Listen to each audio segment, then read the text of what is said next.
আরজি করের পরে আবারও ডাক্তারি পড়ুয়া তরুণীর উপর নৃশংস নির্যাতন। দুর্গাপুরে ওড়িশার এক ডাক্তারি পড়ুয়ার গণধর্ষণের ঘটনায় উত্তাল হয়ে উঠল বেসরকারি আইকিউসিটি মেডিকেল কলেজ ক্যাম্পাস। আর এই ঘটনায় ফের ফেটে গেল রাজ্যে নারী নিরাপত্তা নিতে তৃণমূল সরকারের মিথ্যাচারের ঢাক। ধর্ষকদের যোগী আদিত্যনাথের দাওয়াই দেওয়ার দাবি জানিয়েছেন রাজ্যের বিরোধী দলনেতা শুভেন্দু অধিকারী।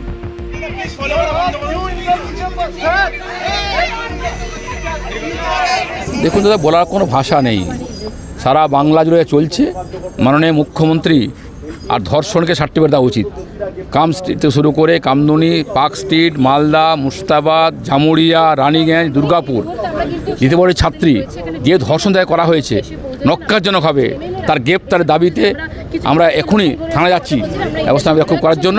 মানুষকে আহ্বান আসুন, এগিয়ে আসুন, থানা করার জন্য ব্যবস্থা করছি। দুর্গাপুরের বেসরকারি মেডিকেল কলেজের ডাক্তারির পড়ুয়া ওই তরুণী পশ্চিমবঙ্গ লাগোয়া ওড়িশার জলেশ্বরের বাসিন্দা বলে জানা গিয়েছে। এমবিবিএস এর দ্বিতীয় বর্ষের পড়ুয়া তিনি। অভিযোগ, শুক্রবার রাত প্রায় 8:30 নাগাদ তিনি কলেজ ক্যাম্পাসের বাইরে তার এক পুরুষ বন্ধুর সঙ্গে বেরিয়েছিলেন। এরপর তাকে বেসরকারি হাসপাতালের পেছনের দিকে নির্জন রাস্তায় নিয়ে যাওয়া হয়। সেখানেই ঘটে নারকীয় ঘটনাটি।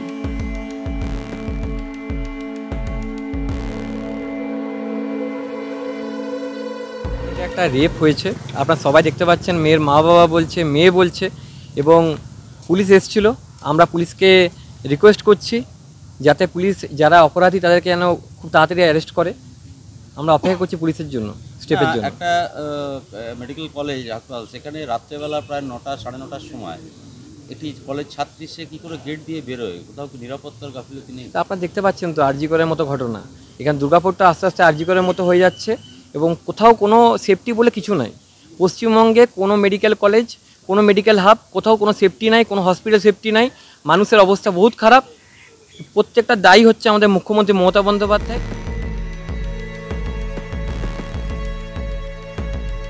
এই ঘটনায় প্রতিক্রিয়া দিয়েছেন ওড়িশার মুখ্যমন্ত্রী মোহন চরণ মাঝি। অপরাধীদের কঠোর শাস্তি দিতে পশ্চিমবঙ্গ সরকারের কাছে আবেদনও করেছেন তিনি। ওড়িশার মুখ্যমন্ত্রীর দফতরের তরফে জানানো হয়, দুর্গাপুরে এক ওড়িয়া ছাত্রীর উপর সংঘটিত নৃশংস গণধর্ষণের ঘটনায় গভীর বেদনা প্রকাশ করেছেন এবং কঠোরভাবে নিন্দা করেছেন মুখ্যমন্ত্রী মোহন চরণ মাঝি। ওড়িশার মুখ্যমন্ত্রী বাংলার মুখ্যমন্ত্রী মমতা বন্দ্যোপাধ্যায়ের কাছে আবেদন জানিয়েছেন অপরাধীদের বিরুদ্ধে যাতে দ্রুত ও দৃষ্টান্তমূলক ব্যবস্থা নেওয়া হয়।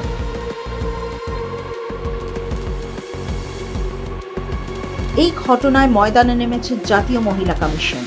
শনিবার বিকেলে কমিশনের সদস্য ডক্টর অর্চনা মজুমদার দুর্গাপুরের আইকিউসিটি হাসপাতালে গিয়ে দেখা করেন নির্যাতিতা তরুণীর সঙ্গে। প্রপার ক্যামেরা, সিসি ক্যামেরা উপযুক্তভাবে শুধু কলেজের ভেতরে নয়, কলেজের বাইরে যে 2 কিলোমিটার রাস্তা জঙ্গলের ভিতরে, সেখানে ক্যামেরা আজকাল সোলার, এআই জেনারেটেড ওই ভালো ক্যামেরা, রোটেটিং এইসব পাওয়া যায়। এগুলো দিয়ে কাউকে আইডেন্টিফাই করা কোনো কঠিন কাজ না, সেটা করতে হবে।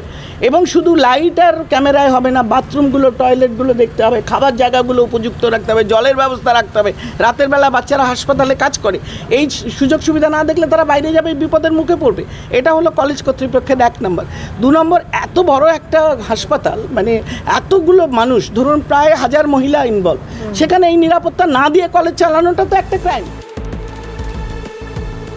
1.5 বছর আগে অভয়াকাণ্ড নাড়িয়ে দিয়েছিল রাজ্যকে। নির্যাতিতার বাবা মা মুখ্যমন্ত্রীকে সরাসরি নিশানা করেন নারী নিরাপত্তার প্রশ্নে। তবে পশ্চিমবঙ্গে যে মহিলাদের নিরাপত্তা কিছু ফেরেনি, তা আরেকবার সামনে এলো দুর্গাপুরের ঘটনাকে ঘিরে। ব্যুরো রিপোর্ট, মাধ্যম। Goa's transformation is more than just development. It's about progress and a brighter future for all. Bridges that unite aspirations, highways that bring communities closer, world-class airports welcoming opportunities, From modern infrastructure to seamless connectivity, Goa is on the fast track to grow. Under the decisive leadership of Prime Minister Narendra Modi and Chief Minister Dr. Pramod Sawant, the double-engine Sarkar is driving Goa towards Vikasit Bharat 2047, a future of prosperity, innovation and limitless possibilities.